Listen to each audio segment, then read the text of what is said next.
CM Revanth Reddy మీద BJP MP Laxman తీవ్ర వ్యాఖ్యలు చేశారు. రాష్ట్రంలో పాలన గాలికి వదిలేసి తన సీఎం కుర్చీ కాపాడుకోవడం కోసం రేవంత్ ఢిల్లీ చుట్టూ చెక్కలు కొడుతున్నారని విమర్శించారు. రాహుల్ గాంధీ కోరిక మేరకు కులగణన, రిజర్వేషన్లు, మంత్రివర్గ విస్తరణ చేశారని, తెలంగాణ ప్రజల ఆత్మగౌరవాన్ని రేవంత్ ఢిల్లీ నాయకులకు తాకట్టు పెట్టారని ఆగ్రహం వ్యక్తం చేశారు. తెలంగాణ సంపదను రేవంత్ రెడ్డి ఢిల్లీకి మోస్తున్నారని ఆరోపించారు. 18 నెలల్లో కేవలం తన కుర్చీ కాపాడుకోవడానికి ఒకవైపు హైకమాండ్ పోరు, ఇక్కడ రాష్ట్రంలో వాళ్ళ కాంగ్రెస్ సీనియర్ల పోరు. రాహుల్ గాంధీని కలవడానికి ఢిల్లీ పర్యటనలు 45 సార్లు, అనేక సందర్భాల్లో అపాయింట్మెంట్ దొరకకుండా పడిగాపులు కాసి తిరిగి వచ్చినటువంటి ఉదంతాలు రేవంత్ రెడ్డి గారు.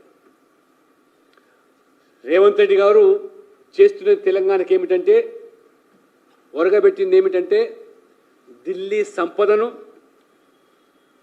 మరి ఆ మూటలన్నీ కూడా ఢిల్లీకి మోస్తున్నారు. తెలంగాణకు మాత్రం ₹1 పెట్టుబడి తీసుకురావడం లేదు. పూర్తిగా ఇవాళ అవినీతి మరకలతో, అవినీతిలో ఏ రకంగా దూసుకుపోతుందో తెలంగాణ రాష్ట్రం, దేశంలో ఇవాళ ప్రజలు గమనిస్తూ ఉన్నారు.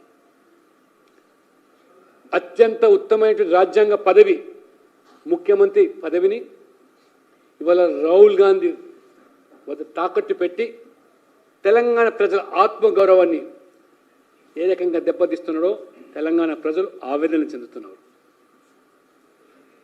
ఏనాడు కూడా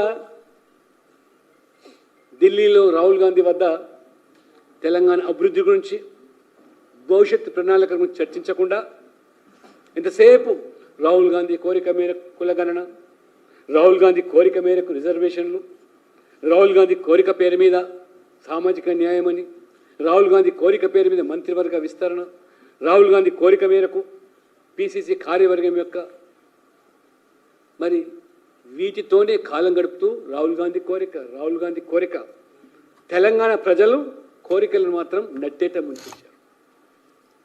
ఇవాళ మేము సూటి గడుపుతున్నాం వాళ్ళ రేవంత్ రెడ్డి గారిని. ఇవాళ నువ్వు రాహుల్ గాంధీకి రాయబారివా, తెలంగాణ ప్రజలకు జవాబుదారివా? ముందు తెలుసుకోండి. తెలంగాణ ప్రజలు ఓటేసి నిన్ను గెలిపించారా, లేదా రాహుల్ గాంధీ మెప్పు కోసం ఇవాళ నువ్వు పనిచేస్తా ఉన్నావా? తెలంగాణకు ముఖ్యమంత్రివా, రాహుల్ గాంధీకి బంటువా?